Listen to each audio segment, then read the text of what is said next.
Allocution de Sonia Brault, maire de Saint-Cyr-l'École, conseiller départemental des Yvelines et vice-présidente de Versailles-Grand-Pape, avec la famille du colonel Beltrame.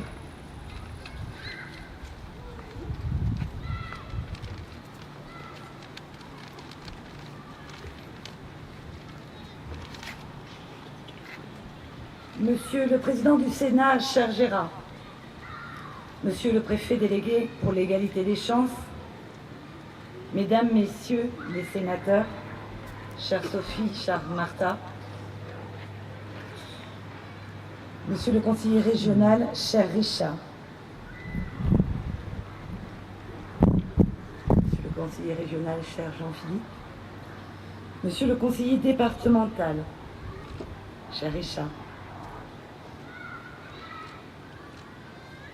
Mesdames et Messieurs les maires, chers élus, chers voisins, chers amis, Monsieur le Major général de la Gendarmerie nationale, Monsieur le chef de corps du lycée militaire, colonel Nicole James, colonel Yannick Gouriou, représentant le groupe blindé de gendarmerie mobile, colonel Sylvain Tortelier, commandant de groupement de gendarmerie des Yvelines, colonel Benoît Allégoé, chef des opérations du GIGN, lieutenant Jérôme Ravary, commandant du centre d'incendie et de secours de Bois d'Arcy, commandant Renaud, représentant le commissaire de plaisir, Monsieur le directeur de Grand Paris Aménagement, qui ne devrait pas tarder en attendant, chère Véronique, Messieurs les représentants du culte de la ville de Saint-Cyr qui nous font l'honneur d'être là tous les trois, chers élus, chers anciens combattants, chers partenaires, chers tous. Quel plaisir de vous voir ici, ensemble, réunis dans ce quartier Charles Renard. Merci à tous de votre présence et de venir entourer, en ce moment solennel, l'ensemble de la ville. Je voudrais commencer mon discours pour vous lancer une affirmation un petit peu provocante. Nous ne sommes pas là pour inaugurer une statue. Alors, que ceux qui ont déjà les mains dans les poches sur les clés les laissent, vous êtes quand même au bon endroit. Nous sommes réunis pour honorer la mémoire d'un homme et donner à travers son témoignage muet un peu plus de consistance à cette belle idée que nous avons tous reçue en héritage, la France.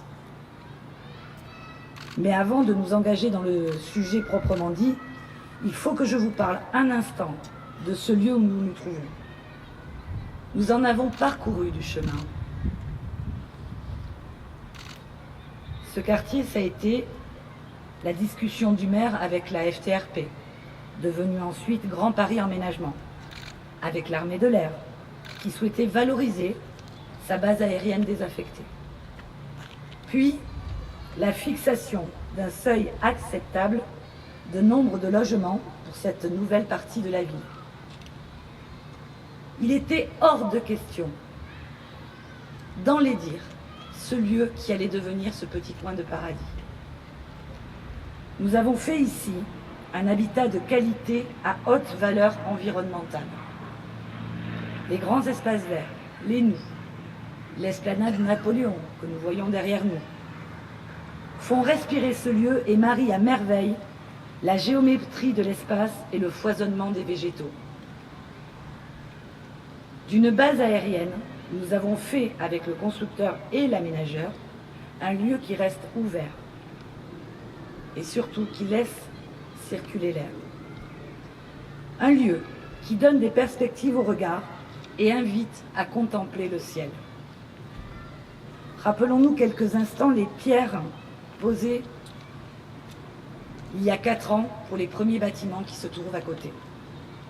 Rappelons-nous aussi, il y a 2 ans, avant le Covid, dans un autre monde, la présence des grenadiers de la garde de l'empereur, de cavaliers impériaux et même d'un canon pour la fête de la ville 2020. Je revois encore les yeux des enfants qui pétillaient lorsque les servants venaient chaque heure pour allumer la mèche qui allait faire trembler la terre et tous les environs. Je cite cette anecdote et j'évoque ces souvenirs pour vous dire qu'à Saint-Cyr, l'histoire est vivante. Elle se perpétue de façon concrète. Le passé impérial et royal de la ville ne fait pas que répondre à sa capacité d'innovation. Ils se marient ensemble pour nous réinventer Saint-Cyr-l'École chaque jour. Cette histoire, finalement, n'est-elle pas le meilleur support pour transmettre nos valeurs et l'amour de notre pays? Alors vous me direz, pourquoi choisir Arnaud Beltrame à Saint-Cyr-l'École? Certes, il y a sans doute un peu d'orgueil à vouloir associer le nom d'un héros à celui de notre ville. Mais l'idée n'étant pas de moi, j'assume d'autant plus facilement ce souhait de lui faire une place dans notre mémoire locale. Dans l'immense émotion qui a suivi le drame national de Trèbes le 23 mars 2018, Bernard Debain, alors maire de la ville, a souhaité que nous soyons à la hauteur de notre histoire militaire et que nous fassions une place à Arnaud Beltrame. J'ai souvent entendu Bernard dire que la grande histoire de Saint-Cyr côtoyait la petite histoire de France. Je me propose de dénouer avec vous ces glorieuses destinées. Cette histoire, c'est déjà celle d'une œuvre. Car si nous sommes réunis pour la mémoire d'un homme, c'est cependant bien sa statue que nous avons dévoilée en public devant vous.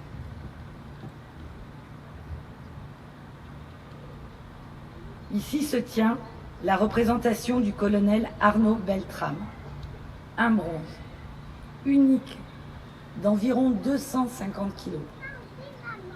Un bronze comme on en utilisait pour fabriquer les canons tels que celui évoqué en introduction.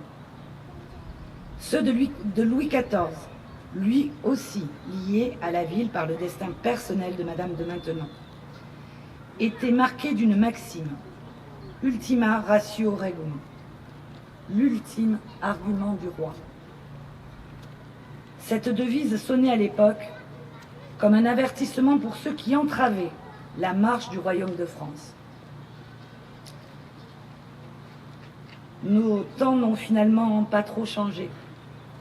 Quand tous les arguments diplomatiques, tous les pourparlers ont échoué, il reste l'usage de la force. C'est cette force publique que le colonel Beltrame avait le pouvoir de déclencher.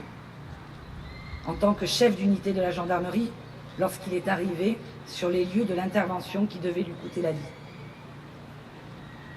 La gendarmerie, cette noble institution, qui est souvent le dernier service public dans les déserts de nos campagnes. Une maison à laquelle nos concitoyens sont très attachés. Vous le savez, je pense, Monsieur le Président du Sénat, bien mieux que nous, qui arpentez à longueur d'année nos territoires et nos campagnes. Merci de votre présence si bienveillante et régulière à Saint-Cyr-l'École. Je veux également en profiter, puisque je dis du bien de la gendarmerie, pour vous remercier, Monsieur le Major Général, d'honorer de votre présence cette inauguration. Mais reprenons le fil de notre histoire. À Trèbes, ce jour-là, il y avait des otages.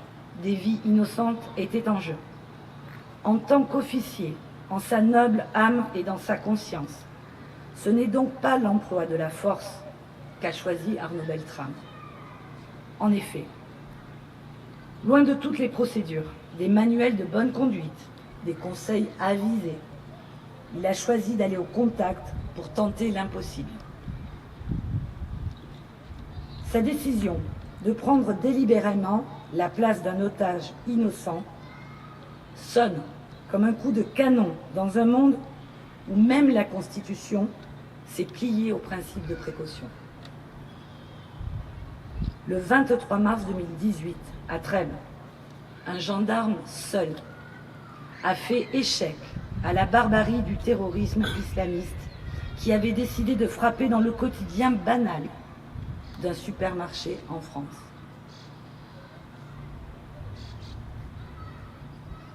Le général Richard Liseré, à l'époque directeur général de la gendarmerie nationale, écrivait à propos d'Arnaud Beltrame. Un gendarme prête serment, celui de servir la population, y compris parfois, s'il le faut, au péril de sa propre vie. Arnaud Beltrame n'a pas appliqué des procédures, il a fait mieux, il a respecté son serment. Et ce faisant, il a sauvé une vie et sans doute même plusieurs.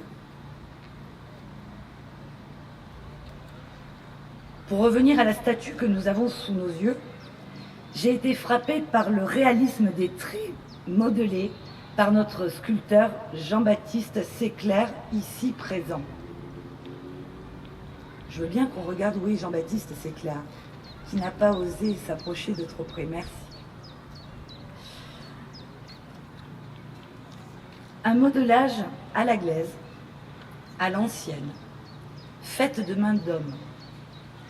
Pour sculpter, nous racontait Jean-Baptiste, il faut avoir sondé son modèle, l'avoir adopté au sens du Petit Prince, le connaître.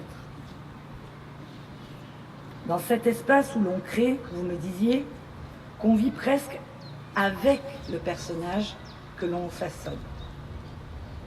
Façonner la sculpture d'Arnaud Beltrame, c'est presque inviter le modèle chez soi, dans son atelier logement. Alors que l'on scrute chaque détail du grain de peau, que l'on affine la posture, que l'on plonge dans les photos de famille, on essaie de se faire un peu plus familier du modèle et de partager ses engagements. Vous me disiez d'ailleurs combien la rencontre avec son frère Damien, qui est avec nous, vous a touché et inspiré. C'est un métier difficile, sculpteur. À chaque nouvelle commande, on plonge dans un nouvel univers.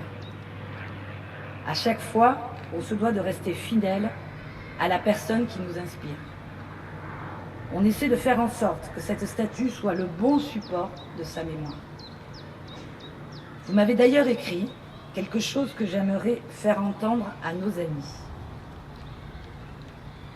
Je ne lâcherai la statue que lorsqu'elle dégagera toute la volonté que je prête à cet homme, qu'elle inspirera le respect et la reconnaissance.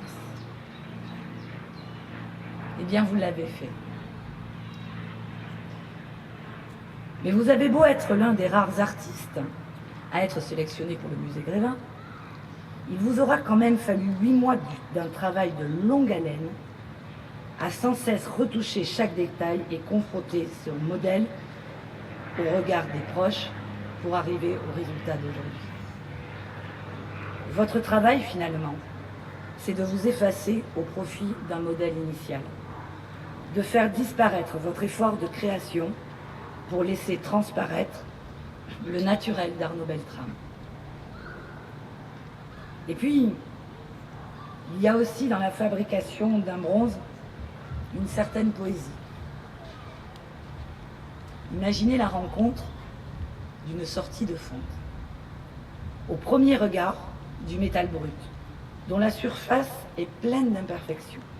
Et dans le même instant, la beauté d'une naissance où l'on voit apparaître une silhouette patiemment sculptée, quelques traits de visage sous le moule de plâtre. Alors je voudrais vraiment vous remercier, Jean-Baptiste, d'avoir du bout de vos doigts si bien retranscrit le colonel que nous vous avions confié. Je voudrais également remercier l'engagement sans faille de Grand Paris Aménagement depuis toutes ces années à nos côtés. Rien de tout cela n'aurait été possible sans vous. Ni le quartier Charles Renard, ni la statue que vous nous offrez si généreusement. Et que serait d'ailleurs ce soutien sans vos équipes locales qui sont toujours à nos côtés? Je pense bien sûr à Véronique, Raphaël et Charlène que je vous demande d'applaudir.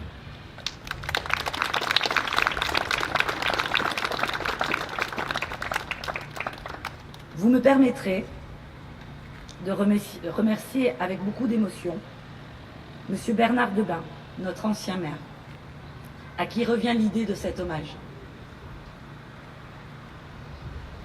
Merci aussi, bien entendu, aux équipes de la ville, les élus, les agents, qui ont œuvré pour cet hommage et le rendent possible aujourd'hui. Merci à tous.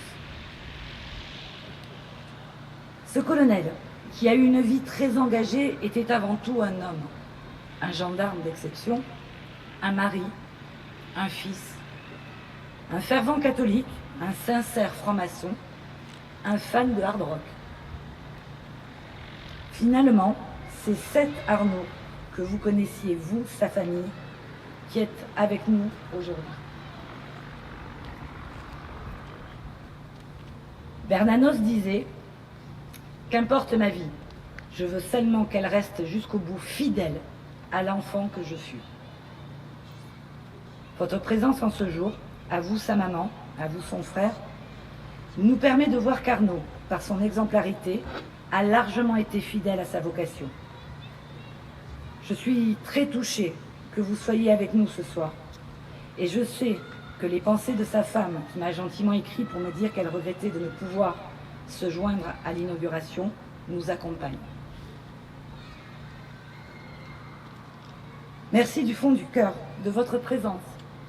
Merci de nous avoir donné votre fils. Sachez qu'en vous quittant, il est entré dans la vie d'une foule d'inconnus qui perpétueront sa mémoire.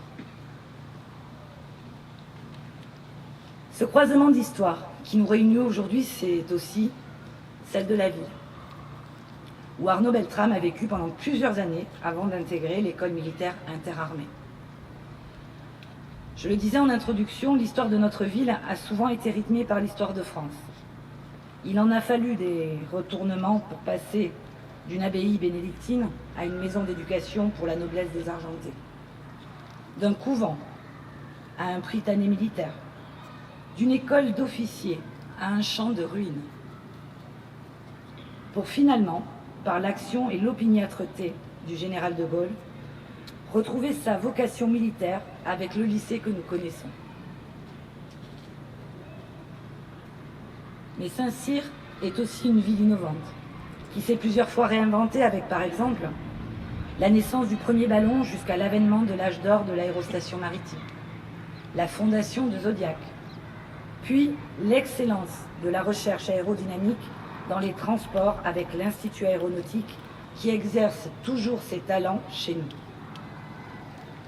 Santos Dumont, Louis Blériot, Caroline Aigle, Jean Mermoz, Charles de Foucault, Charles de Gaulle, Napoléon Bonaparte et maintenant Arnaud Beltrame.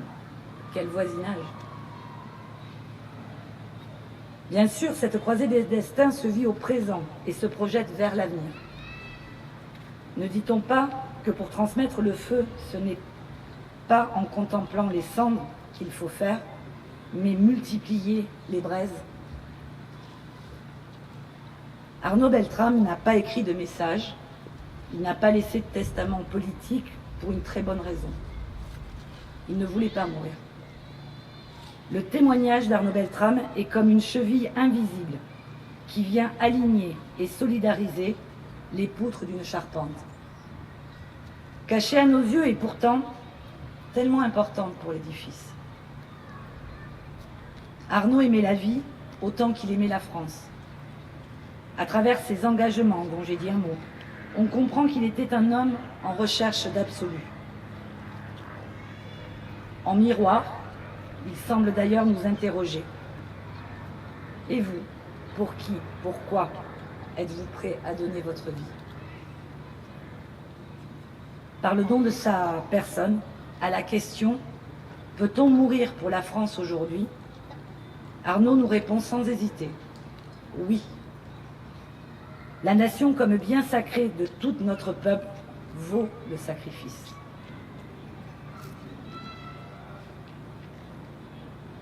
Je voudrais conclure en adressant quelques mots au colonel Beltrame.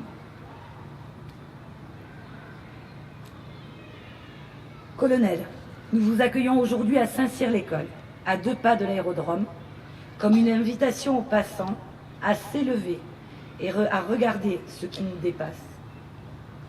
Vous serez ici pour l'éternité, face au général de Gaulle, dont le buste contemple la façade sud du lycée militaire, à quelque distance. Ce lien invisible, c'est pour mieux nous insuffler votre esprit de résistance. Debout, dans un salut parfait, le regard légèrement de côté, c'est vers les jeunes générations que vous vous tournez. Puissiez-vous montrer la voie aux élèves qui prendront votre suite. Et puissions-nous avoir beaucoup d'Arnaud Beltrame. Merci, colonel. Merci à tous et vive la France.